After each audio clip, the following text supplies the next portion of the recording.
Hi everyone, welcome to digital GK classes. तो कल हमारी क्लास नहीं हो पाई थी और कल कुछ काम था और आज जो है मैं क्लास कई बार मैंने कोशिश किया अपलोडिंग करने की बट नहीं हो पाया। तो मैंने सोचा कि दोबारा से मे बी उस क्लास में कोई प्रॉब्लम हो, तो मैंने दोबारा से ये क्लास शूट किया है, इसीलिए आपको लेट मिला है। बट अब कल से आपको डेली एक दिन पहले ही मैं अपलोड कर दूंगी ताकि कोई कोई भी टेक्निकल ग्लिच ना आए। एंड 12 बजे ही आपको क्लास मिलेगी। आज लेट हो रहा था बट बेटर है कि थोड़ा सा डिले ही हो जाए क्लास में, बट क्लास ज़रूर आनी चाहिए। क्योंकि अगर मैं आज भी स्किप कर दूंगी तो आपका पेपर भी है फिर क्लास में, जैसे कि हमारे 5 क्लास बाकी हैं इस चैप्टर में, आपको पता ही है, तो वो अब कंटिन्यू ही होगा। ठीक है, तो इसलिए सॉरी फॉर डिले, बट मैंने सोचा कि आज क्लास आपको हर हाल में मिलना ही चाहिए, तो मैंने दोबारा से सोचा कि एक बार और फिर शूट करते हैं। और चैप्टर काफ़ी इंपॉर्टेंट है। आप ये फोटो देख सकते हो, हम लोग इलेक्शन रिजल्ट्स फॉर लोकसभा, इसका मतलब हम लोग लोकसभा, संसद हो गया, राज्यसभा, इसके बारे में पढ़ने वाले हैं। और इस चैप्टर से डायरेक्टली क्वेश्चंस पूछे गए हैं, तो प्लीज इस क्लास को आप अच्छे से देखिएगा। बाकी पीडीएफ मैंने ऑलरेडी भेजा हुआ है, कुछ लोगों को नहीं मिल रहा है, तो आप टेलीग्राम में जाइए और टेलीग्राम में ना फाइल वाले सेक्शन में जाना, वहां पे सारी क्लासेस आपको मिल जाएंगी। टेलीग्राम का लिंक कमेंट सेक्शन में मैंने दिया हुआ है। ठीक है, बाकी जो लोग वन लाइनर के लिए बोल रहे थे वो भी मैंने जैसा कि आपको बताया कि कुछ काम था, इस वजह से थोड़ा सा डिले चल रहा था, बट वो भी आपको मिल जाएगा। प्रीवियस क्वेश्चंस भी हम लोग कल से करेंगे। आज आप इससे जरूर नोट्स बनाना। पहली बार आए हैं तो चैनल को सब्सक्राइब करके प्लीज वीडियो को लाइक कर दीजिएगा। देखिए, ये हमारा संसद तथा कानून के बारे में इसमें हमें पढ़ना है। बेसिकली इस चैप्टर में मैं आपको पहले ही बता देती हूँ कि हमको ये पढ़ना है कि आखिर में जो पार्लियामेंट है, संसद, वो हमारे लिए इतना इंपॉर्टेंट क्यों है। हम में से बहुत सारे ऐसे लोग हैं जो वोट डाल के चले आते हैं बट उन्हें नहीं पता है उस चीज की वैल्यू, किस तरीके से राज्यसभा, लोकसभा, किस तरीके से चुनाव होता है, हमारी उसमें कितनी भागीदारी है, संसद और कानून हमारे लिए इतना ज्यादा जरूरी क्यों है। इन सभी चीजों के बारे में पढ़ेंगे। कई बार ऐसा होता है कि कुछ कानून ऐसे बन जाते हैं संसद सरकार के द्वारा और लोगों को वो पसंद नहीं आता है, तो उस पर भी अंकुश रखने के लिए भी कुछ चीजें हैं। तो ये सारी चीजें हम इसमें पढ़ने वाले हैं। तो इस तरीके से अगर आप देखो तो लोकतंत्र का जो सबसे महत्वपूर्ण प्रतीक और संविधान जो हमारा संसद है, वो भारतीय लोकतंत्र का पार्लियामेंट सबसे इंपॉर्टेंट प्रतीक और संविधान का केंद्रीय तत्व है। ठीक है, तो चलिए मैं आपको पूरा डिटेल में बताती हूँ। यहां से तो ये हमारा चैप्टर स्टार्ट हो रहा है, संसद तथा कानूनों का निर्माण। इसके पहले हमने धर्मनिरपेक्षता पढ़ा था और ये हमारी क्लास 8 की एनसीईआरटी चल रही है। जो पहली बार आए हैं उनको मैं बता देती हूँ, टोटल इसमें 8 चैप्टर है। इसके बाद और 7 वाला जो चैप्टर है वो मैंने बहुत पहले ही करा दिया था, तो आप समझ सकते हो 5 डेज में आपका ये कंप्लीट हो जाएगा। ये देख सकते हो पार्लियामेंट, हम लोग नई एडिशन की बुक से पढ़ रहे हैं, तो आपको भी 23-24 वाला ही एनसीईआरटी फॉलो करना है। तो यहां से आपका स्टार्ट होगा।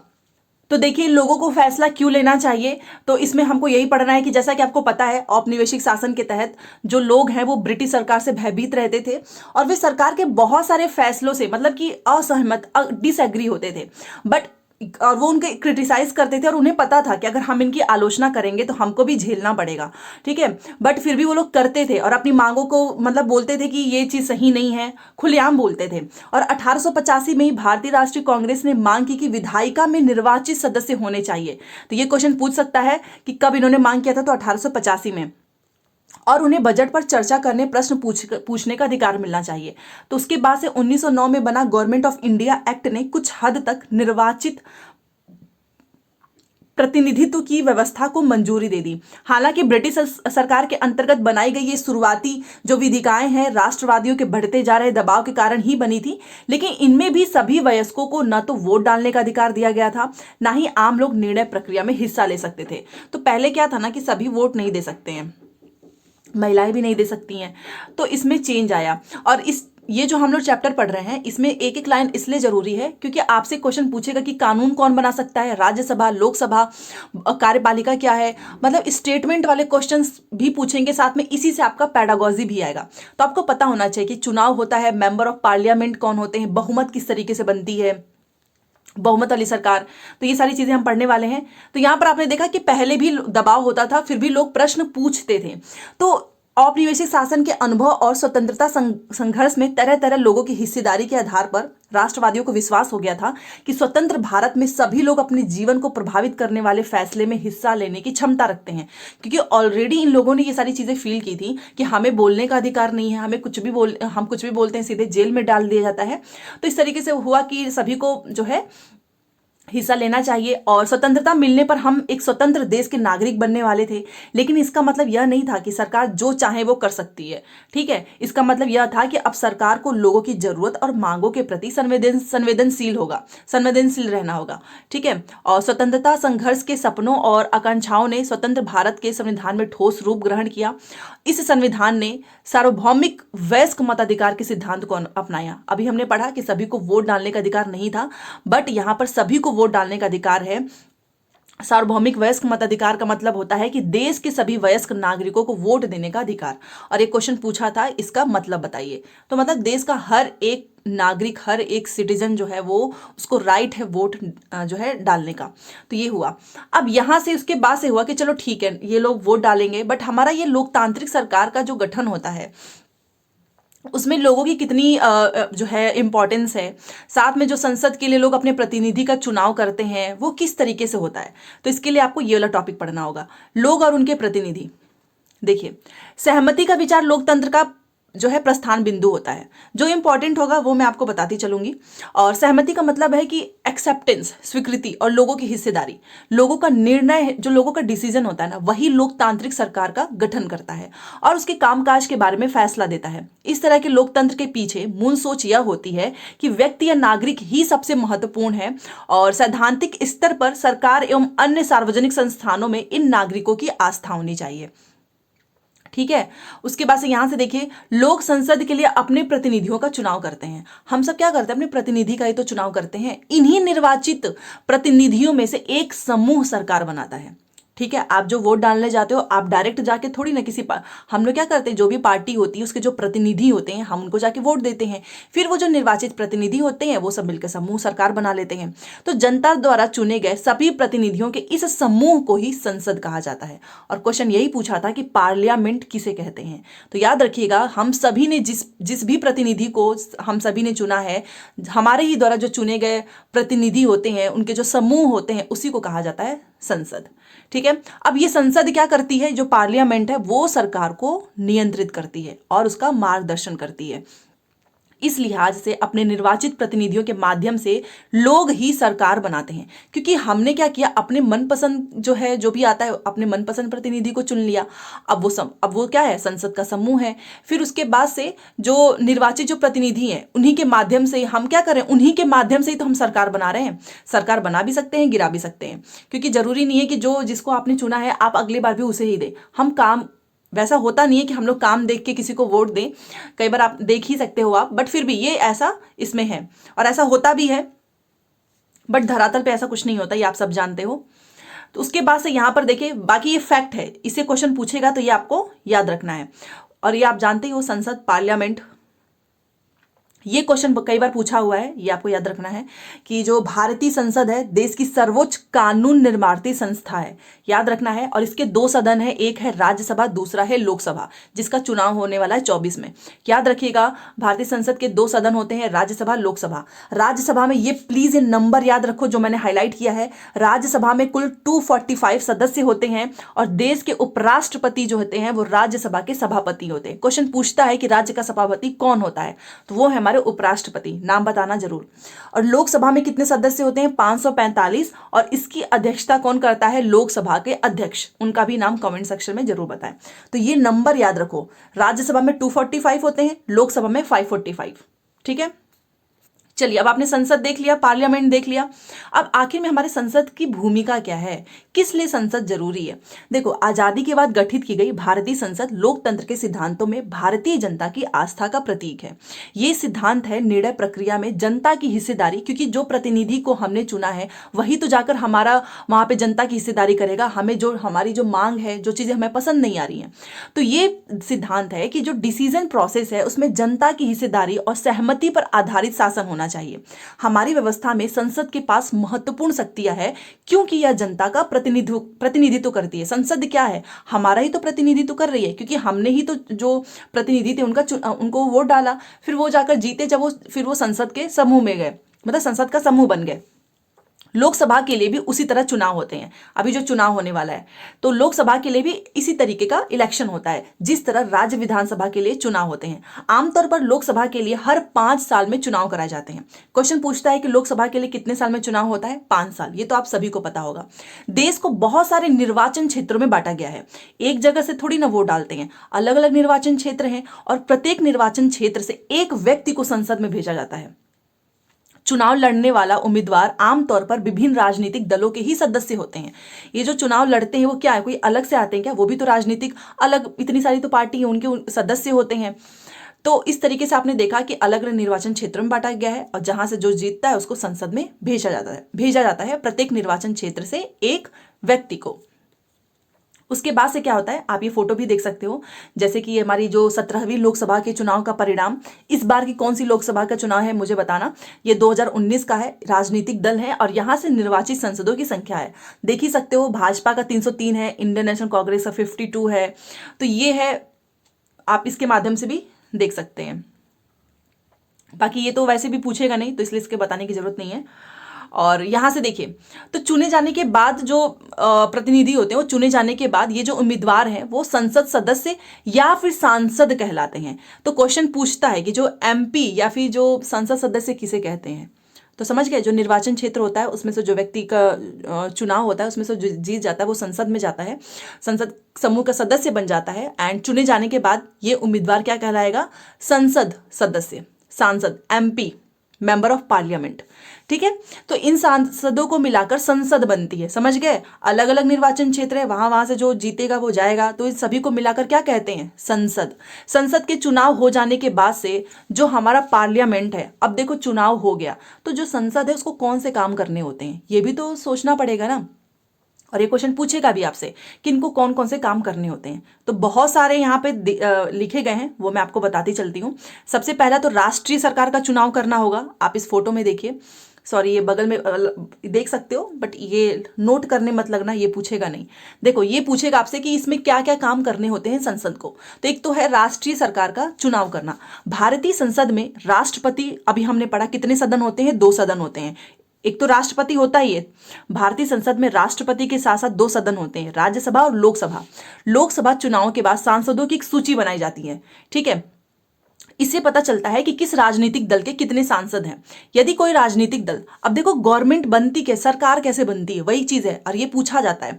मान लो पार्टी जो है इलेक्शन हो चुका है, अब इनको अपनी अपनी अलग अलग से पार्टी बनानी है, तो इसमें क्या होगा कि सबका ये लोग ना लिस्ट बनाते हैं, फिर इससे पता चल जाता है कि अच्छा राजनीतिक दल के कितने सांसद हैं। यदि कोई राजनीतिक दल मान लो सरकार बनाना चाहता है तो उसे निर्वाचित सांसदों में से बहुमत प्राप्त होना चाहिए। देखो जो भी सरकार बनाना चाहती है उसके पास बहुमत होना चाहिए, अगर बहुमत नहीं है तो थोड़ी ना बना पाएगी। अब आपने देखा कि लोकसभा में कितने सदस्य होने चाहिए? कुल कितने हैं? 543 निर्वाचित सदस्य और 2 मनोनीत सदस्य होते हैं। क्वेश्चन ये पूछेगा इसलिए मैं बार बार बता रही हूं, याद रखिएगा 543 निर्वाचित सदस्य और 2 मनोनीत। इसलिए तो अब बताओ मुझे बहुमत हासिल करने के लिए इनके पास कितने होने चाहिए? तो बहुमत हासिल करने के लिए लोकसभा में किसी भी दल के पास कम से कम, ये बता रहा है, 272 सदस्य होने चाहिए। अब देखो इसीलिए तो भाजपा की बनी थी, यहां पर देखिए ना आप, 272 होना चाहिए और इन्होंने 303 सीट है इनके पास। सोचिए, कम से तो ज्यादा ही है, इसलिए इनकी सरकार बनी बहुमत का। ठीक है, बाकी यहां पर आप नीचे देखें, यहां पर देखिए, तो मान लो अपना सरकार बनाना है तो उसके लिए क्या होना चाहिए? कम से कम 272 सदस्य होने चाहिए। संसद में बहुमत प्राप्त करने वाले दल या गठबंधन का अंग नहीं होने वाले सभी राजनीतिक दल जो है विपक्षी दल कहलाएंगे। मान लो जिसका बहुमत प्राप्त है वो तो सरकार बना लेगा, बाकी जो नहीं बना पाए, गठबंधन अंग नहीं बना पाए, वो क्या कहलाएंगे? विपक्षी दल, जो कि प्रश्न पूछते हैं। अभी वहां से क्वेश्चन आएगा, तो ये बहुत इंपॉर्टेंट है, ये लाइन याद रखना कि संसद के कौन कौन से काम होते हैं। मतलब चुनाव हो जाने के बाद से सबसे पहले तो राष्ट्रीय सरकार का चुनाव करना, और इसमें जिसके पास जो है बहुमत होगी वही बनाएगा अपना, बाकी के विपक्षी दल कहलाएंगे। अब दूसरे यहां पर देखिए, कार्यपालिका का चुनाव करना लोकसभा का एक महत्वपूर्ण काम होता है।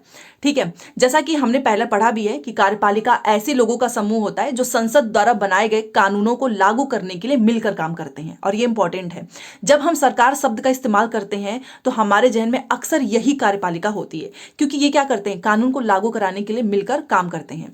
भारत का प्रधानमंत्री लोकसभा में सत्ताधारी दल का मुखिया होता है। प्रधानमंत्री अपने दल के सांसदों में से मंत्रियों का चुनाव करता है। यही बताएंगे कि किसको कौन सा मंत्री बनाना है, जो प्रधानमंत्री के साथ मिलकर फैसले को लागू करते हैं, जैसे कि स्वास्थ्य मंत्री हो गया, शिक्षा मंत्री, वित्त मंत्री, ये सभी क्या है, सरकारी कार्यों का जिम्मा संभालते हैं। हाल के सालों में काफी बार किसी एक राजनीतिक दल को बहुमत नहीं मिल पाया, जो कि सरकार बनाने के लिए एकदम जरूरी है। तो ऐसी सूरत में कई राजनीतिक दल क्या करते हैं, मिलकर एक गठबंधन सरकार बना लेते हैं, और जो भी साझा, और ये क्या करते हैं, फिर साझा मुद्दों पर काम करते हैं। तो इस तरीके से भी होता है। और ये इसके बाद से यहां से देखिए, राज्यसभा के बारे में पूछा जाएगा आपसे। तो अभी आपने लोकसभा के बारे में पढ़ा। अब राज्यसभा मुख्य रूप से देश के राज्यों के प्रतिनिधि के रूप में काम करती है। जो हमारी राज्यसभा होती है वो क्या करती है, हमारा जो देश के राज्यों की जो प्रतिनिधि के रूप में काम करती है। एंड राज्यसभा भी कोई कानून बनाने का प्रस्ताव पेश कर सकती है। क्वेश्चन ये पूछा था कि क्या राज्यसभा कानून बनाने का प्रस्ताव पेश कर सकती है, तो यस, डेफिनेटली कर सकती है। किसी विधेयक को कानून के रूप में लागू करने के लिए यह जरूरी है कि उसे राज्यसभा की भी मंजूरी मिल चुकी हो। मान लो कोई विधेयक आया तो उस पर जरूरी ये थोड़ी नहीं कि बस लोकसभा की मंजूरी मिलेगी, नहीं, राज्यसभा भी उतना ही जरूरी है, उसकी भी मंजूरी मिलनी होगी। इस प्रकार राज्यसभा की भी बहुत महत्वपूर्ण भूमिका होती है। संसद का यह सदन लोकसभा द्वारा पारित किए गए कानूनों की समीक्षा करता है और अगर जरूरत हुई तो उसमें संशोधन करता है। राज्यसभा के सदस्यों का चुनाव विभिन्न राज्यों की विधानसभाओं के निर्वाचित सदस्य होते हैं, और राज्यसभा में 233 निर्वाचित सदस्य होते हैं और 12 सदस्य राष्ट्रपति की ओर से मनोनीत किए जाते हैं। तो क्वेश्चन पूछता है कि कितने सदस्य राष्ट्रपति के द्वारा मनोनीत होते हैं, तो 12 सदस्य। ठीक है, तो इस तरीके से राष्ट्र चुनाव जो हुआ, यहाँ पर हमने जो पहला पॉइंट पढ़ा कि राष्ट्रीय सरकार का चुनाव करना। अब हमारा नेक्स्ट पॉइंट क्या होगा, तो वो भी देख लेते हैं। ये रहा, सरकार को नियंत्रित करना और मार्गदर्शन देना और जानकारी देना, ये भी इसका काम है चुनाव हो जाने के बाद संसद का। देखो, जब संसद का सत्र चल रहा होता है तो उसमें सबसे पहले प्रश्नकाल होता है, और ये क्वेश्चन पूछता है कि संसद के सत्र में सबसे पहला कौन सा काल होता है, तो प्रश्नकाल का होता है। याद रखिएगा, प्रश्नकाल एक महत्वपूर्ण व्यवस्था है। नाम से ही स्पष्ट है कि यहाँ पर जो है इसके माध्यम से सांसद सरकार के कामकाज के बारे में जानकारी हासिल करते हैं, एंड इसके जरिए संसद कार्यपालिका को नियंत्रित करती है। सवालों के माध्यम से सरकार को उसकी जो खामियां हैं उसके बारे में बताया जाता है। इस तरह सरकार को भी जनता के प्रतिनिधियों यानी सांसदों के जरिए जनता की राय जानने का मौका मिलता है। सरकार से सवाल पूछना किसी भी सांसद की बहुत महत्वपूर्ण जिम्मेदारी होती है। लोकतंत्र के स्वस्थ संचालन में विपक्षी दल की जो है वो काफी अहम भूमिका अदा करते हैं, क्योंकि ये सरकार से प्रश्न पूछते हैं। वे सरकार की नीति कार्यक्रम की कमियों को सामने लाते हैं और अपनी नीतियों के लिए जन समर्थन जुटाते हैं। तो इस तरीके से सरकार को कंट्रोल किया जाता है, मार्गदर्शन दिया जाता है एंड जानकारी। और सबसे पहला कौन सा काल संसद का होता है, तो वो होता है प्रश्नकाल। ठीक है, जहां पे प्रश्न पूछे जाते हैं विपक्षियों के माध्यम से। तो ये हो गया हमारा, संसद में प्रश्न पूछा जाता है। जैसे कि मान लो कोई है तो पूछेगा कि आप जो क्या सरकार देश में बच्चों के लिए विभिन्न योजनाओं और नीतियों का समेकन करने का विचार है, यदि हाँ तो उसका क्या ब्यौरा है, यदि नहीं तो इसके क्या कारण है, अलग अलग जैसे बच्चों के लिए, महिला बाल विकास पे, इस तरीके से प्रश्न पूछे जाते हैं। वो तो आपने देखा होगा, जो लोग न्यूज़ वगैरह देखते होंगे। सांसदों के प्रश्न से सरकार को भी एक फीडबैक मिलता है, एंड फिर वो भी उस पर जो है सुझाव लेते हैं, मार्गदर्शन करते हैं। तो यही सारी चीज़ें हैं कि प्रश्नकाल की क्या इंपॉर्टेंस है, वो वाली चीज़ें ज़्यादा इंपॉर्टेंट थी। अब यहां पर देखिए, नए कानून किस तरीके के बनते हैं। आपने भी सोचा होगा कि अचानक से कोई कानून बनता है तो ये किस तरीके से बनता होगा, ये भी तो जानना है। देखो, कानून बनाने में संसद की एक महत्वपूर्ण भूमिका होती है। यह प्रक्रिया कई तरीके से आगे बढ़ती है। आमतौर पर सबसे पहले समाज के विभिन्न समूह ही किसी खास कानून के लिए आवाज उठाते हैं, और यह संसद की जिम्मेदारी है कि वह लोगों के सामने आ रही समस्याओं के प्रति संवेदनशील हो। जैसे कि घरेलू हिंसा का जो सवाल है, किस तरीके से संसद के सामने आया होगा और किस तरीके से इसको कंट्रोल करने के लिए कानून बनाई गई होगी। अचानक से तो बना नहीं, कहीं ना कहीं कोई ना कोई स्टेप तो होगा जिसकी वजह से ये कानून बना। तो उसके बारे में पढ़ेंगे कि आखिर में नया कानून किस तरीके से बना। तो यहां पर देखिए, देखो, जब परिवार का कोई पुरुष घर की किसी औरत के साथ मारपीट करता है, उसे टॉर्चर करता है, धमकी देता है, सामान्यतः इसे घरेलू हिंसा कहा जाता है। औरत को यह नुकसान शारीरिक मारपीट, भावनात्मक शोषण के कारण पहुंच सकता है। यह शोषण मौखिक, यौन या फिर आर्थिक शोषण भी हो सकता है। घरेलू हिंसा कानून 2005 में महिलाओं की सुरक्षा की परिभाषा ने घरेलू शब्द की समझ को और अधिक व्यापक बना दिया है। अब ऐसी महिलाएं भी घरेलू दायरे का हिस्सा मानी जाएंगी जो हिंसा करने वाले पुरुष के साथ एक ही मकान में रहती हैं या रह चुकी हैं। तो इस तरीके से इस पे ये बातें अचानक से नहीं आई, इसको बताया गया कि इसमें क्या क्या समस्याएं आई। जैसा कि आप यहाँ पर देख सकते हो, इस पूरी स्टोरी में यही बताया गया है कि लोग बता रहे हैं कि मेरा बेटा इस तरीके से करता है, मेरी बहू इस तरीके से करती है, या किसी का हस्बैंड। तो ये सारी चीज़ें एक दिन में तो आई नहीं, लोगों ने अपने अपने विचार रखे, उसके बाद से ये कानून बना। तो इस तरीके से एक एग्जाम्पल मैंने दिया है कि नए कानून किस तरीके से बनते हैं। तो ये आपने देख लिया। और ये घरेलू हिंसा वाला याद रखिएगा, 2005। ठीक है, महिलाओं की सुरक्षा की परिभाषा ने घरेलू शब्द को और भी अधिक व्यापक बना दिया है। और अगर यहाँ से आपसे कुछ भी पैडागॉजी में, जैसे कि लोकसभा हो गया, राज्यसभा, और ये पूछे कि किसकी कितनी इंपॉर्टेंस है, तो ये इसलिए आप ये लाइन बाय लाइन पढ़ के रखना। क्योंकि क्या है ना कि सीटेट में ऐसा नहीं पूछा जाएगा कि कब हुआ था, दिसंबर 2002, कोई डेट बता दो, नहीं। वो आपसे पूरी अंडरस्टैंडिंग चाहेंगे। वहाँ पे क्वेश्चन ही ऐसा आएगा कि वो देखेगा कि आपने कितना डीप से एनसीईआरटी को पढ़ा है। ठीक है, तो यहाँ पर वही सक्सेस होगा जिसने काफी अच्छे से पढ़ा है। जैसे कि एक एग्जांपल देखें, दिसंबर 2002 में स्थायी समिति ने अपनी सिफारिश राज्यसभा को सौंप दी। इन सिफारिशों को लोकसभा में भी पेश किया गया। कमेटी की रिपोर्ट में महिला संगठनों की ज्यादातर मांगों को स्वीकार कर लिया गया था। 2005 में संसद के सामने एक नया विधेयक पेश किया गया। दोनों सदनों से मंजूरी मिल जाने के बाद से उसे राष्ट्रपति के पास स्वीकृति के लिए भेज दिया गया। एन 2006 से घरेलू हिंसा महिला सुरक्षा कानून लागू हुआ। तो ये पूछ सकता है कब हुआ महिला सुरक्षा कानून लागू, तो 2006 से। ठीक है, तो ये सारी चीजें मैंने यहाँ पर आपको बताई हैं। और बाकी जैसे कि हम लोग बोलते हैं ना कि पीड़ित कहो, तो ये क्वेश्चन पूछा हुआ था कि सीटेट में कि पीड़ित की बजाय हम क्या कह सकते हैं। जैसे कि जिन औरतों के साथ हिंसा या दुराचार होता है उन्हें आमतौर पर पीड़ित माना जाता है। कई बार आपने सुना होगा पीड़िता ऐसे इस नाम से। तो इन हालात से उबरने के लिए औरतें तरह तरह से संघर्ष करती हैं, इसलिए उन्हें पीड़ित की बजाय, क्योंकि देखो कोई पीड़ित महिला है तो वो उससे बाहर निकलने के लिए कितना ज्यादा स्ट्रगल कर रही है, तो वही बोल रहा है कि इसलिए आप उनको पीड़ित कहने के जगह पे आप उनको सर्वाइवर कहें। सर्वाइवर कहना ज्यादा बेहतर है, क्योंकि इस अंग्रेजी शब्द का अर्थ है जो बचा रहे। ठीक है, तो पीड़ित की जगह पे क्या, सर्वाइवर। तो अगर ये क्वेश्चन पूछता है तो आप बता सकते हैं, क्योंकि ये एनसीईआरटी में लिखी हुई है, तो कुछ भी पूछ सकता है। ठीक है, चलिए अब ये पढ़ लेते हैं, अलोकप्रिय और विवादास्पद कानून। कई बार ऐसा होता है कि कई बार ऐसे कानून आ जाते हैं जो लोगों को पसंद नहीं आते हैं, तो उस पर संसद दोबारा से जो है सोच भी सकती है, उसको बदल भी सकती है, रद्द भी कर सकती है। रद्द, और अगर मान लो नहीं करते हैं तो आप जो है कोर्ट जा सकते हैं। फिर वहां से अगर वो पूरा देखते हैं एंड देन लगता है कि यस ये सही कानून नहीं है, तो उसको रद्द भी कर सकते हैं।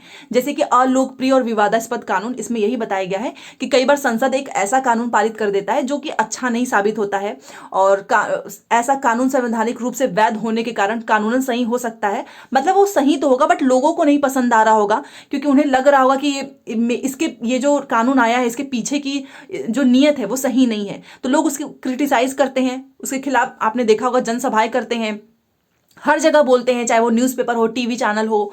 और हमारे जैसे लोकतंत्र में आम नागरिक संसद द्वारा बनाए जाने वाले दमनकारी कानूनों के बारे में अपनी असहमति व्यक्त कर सकते हैं।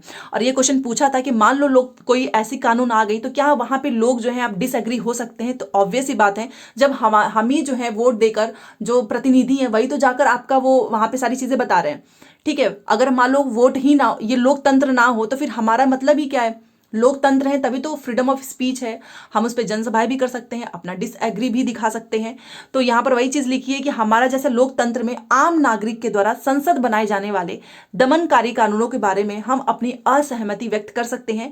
जब बहुत सारे लोग यह मानने लगते हैं कि गलत कानून पारित हो गया है तो संसद के ऊपर भी उस कानून पर दोबारा विचार करने का दबाव पड़ता है। ठीक है, फिर संसद भी उस पर दोबारा से सोचती है।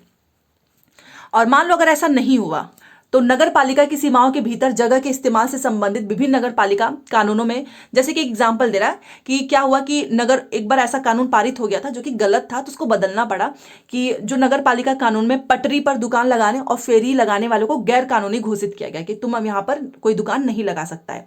हाँ, ये बात तो चलो ठीक है कि एक तरीके से सही है कि हमको सार्वजनिक स्थान को साफ सुथरा रखना चाहिए और इसके लिए कुछ कानून भी होने चाहिए, तभी लोग आसानी से फुटपाथों पर चल सकते हैं। लेकिन हम इसको भी इग्नोर नहीं कर सकते हैं कि जो पटरी वाले होते हैं, फेरी वाले होते हैं, वो किसी बड़े शहर में रहने वाले जो लाखों लोग हैं, उनकी जरूरत की चीजें आसानी से सस्ते में उपलब्ध हो जाती हैं। और दूसरी चीज, मान लो उनका रोजी रोटी भी तो उसी से चल रहा है। जो ये फेरी वाले कोई बहुत अमीर हो तो है नहीं, अमीर होते तो वो क्यों लगाते, इससे उनकी रोजी रोटी भी चलती है। तो अगर कानून किसी एक समूह की हिमायत करता है तो उसने क्या कर दिया कि लोगों को दिक्कत हो रही है चलने में, साफ सुथरा नहीं है, उनका तो चलो पक्ष उनके फेवर में आया, बट इनके फेवर में तो नहीं था। एक समूह की हिमायत कर रहा है और दूसरे की उपेक्षा कर रहा है, तो इस पर विवाद खड़ा होगा और फिर टकराव की स्थिति भी होगी। तो जो लोग सोचते हैं कि संबंधित कानून सही नहीं है, वे इस मुद्दे पर फैसले के लिए अदालत की शरण में भी जा सकते हैं। स्टार्टिंग मैंने बताया ना कि अगर आपको लगता है कि ये कानून सही नहीं है तो आप कोर्ट जा सकते हो, और अगर अदालत को भी ऐसा लगे कि कानून संविधान के विरुद्ध है तो वो उसमें संशोधन कर सकता है और उसको रद्द भी कर सकता है। ठीक है, तो ये होता है कि अगर कोई ऐसा कानून आ गया विवादास्पद तो उसको बदला भी जा सकता है। क्वेश्चन पूछेगा स्टेटमेंट में आपसे, आपकी राय जान, वहां पे जो क्वेश्चंस आते हैं ना सीटेट में, बेसिकली आप उसको पढ़ना एक बार प्रीवियस क्वेश्चंस के, वो आपको ऐसा लगेगा कि वो आपके खुद के ओपिनियंस को जानना चाह रहे हैं। ऐसे ऐसे टाइप्स के पेडागोजी में क्वेश्चंस मिलेंगे सीटेट के पॉलिटी में। ठीक है, तो जो इंपॉर्टेंट था वो सारी चीज़ें मैंने आपको बता दी है, बाकी यहाँ पे ऐसा कुछ नहीं है। और ये चैप्टर भी खत्म, और ये मैं जब आपको भेज दूंगी तो आप उसको डिटेल में एक बार एनसीईआरटी को पढ़ना, इस वाले चैप्टर्स को, और कुछ क्वेश्चंस भी देख लेना। वैसे इसमें कुछ खास क्वेश्चंस नहीं है, तो ये सारी चीज़ें आप पढ़ लीजिएगा। जैसे कि यहाँ पर एक चीज मैं आपको राजद्रोह के बारे में बताना चाहूंगी, क्योंकि ये कई बार पूछा है। राजद्रोह का मतलब क्या है कि देखो, जब सरकार को ऐसा लगता है कि उसके खिलाफ प्रतिरोध पैदा हो रहा है या विद्रोह किया जा रहा है तो उसे राजद्रोह कहा जाता है, और ये वर्ड मुझे लगता है आपने सुना भी होगा। ठीक है, ऐसी स्थिति में सरकार क्या करती है, किसी को गिरफ्तारी के लिए, सरकार को किसी को अरेस्ट करने के लिए ना किसी एविडेंस की जरूरत नहीं है। वो 1870 के राजद्रोह एक्ट के अंतर्गत अंग्रेज सरकार राजद्रोह की बहुत व्यापक परिभाषा का इस्तेमाल करती थी, लिहाजा वे इस कानून के तहत किसी भी व्यक्ति को गिरफ्तार करके जेल में डाल सकते थे। राष्ट्रवादी नेता इस कानून को मनमाना मानते थे, क्योंकि बहुत सारे लोगों को गिरफ्तारी से पहले वजह भी नहीं बताई जाती थी, उन्हें बिना मुकदमा चलाए जेल में डाल दिया जाता था। तो ये है राजद्रोह। ठीक है, बस इतना ही इंपॉर्टेंट है। और इस तरीके से आपको खुद भी पता होगा कि क्या लोकसभा हो गया, उसमें कितने मनोनीत सदस्य होते हैं, निर्वाचित कितने होते हैं, उनके नंबर्स याद रखिएगा, क्योंकि जो नंबर्स मैंने आपको बताया लोकसभा राज्यसभा का कितने सदन होते हैं, और तो ये सब कुछ यहाँ से क्वेश्चन पूछेगा आपसे। सीटेट है और एसएसटी वो भी 6 to 8 का, तो आसान पेपर तो नहीं आएगा, प्राइमरी के जैसे नहीं आएगा, 1 to 5 के जैसे नहीं आएगा, क्योंकि 6 to 8 अगर आप पास कर लेते हैं तो ऑब्वियस ही बात है कि आप हायर ही जाएंगे, लोअर तो जाएंगे नहीं। तो उस तरीके का प्रश्न होगा। तो अगर आपको वीडियो पसंद आता है तो लाइक शेयर सब्सक्राइब कर दीजिएगा। कल से आपकी वही कंटिन्यू क्लासेस, 12 बजे आपकी पॉलिटी एंड आपका 2 बजे PYQ का सीरीज। ठीक है, तो लाइक शेयर सब्सक्राइब कर दीजिएगा। मिलते हैं नेक्स्ट क्लास में। Thanks for watching.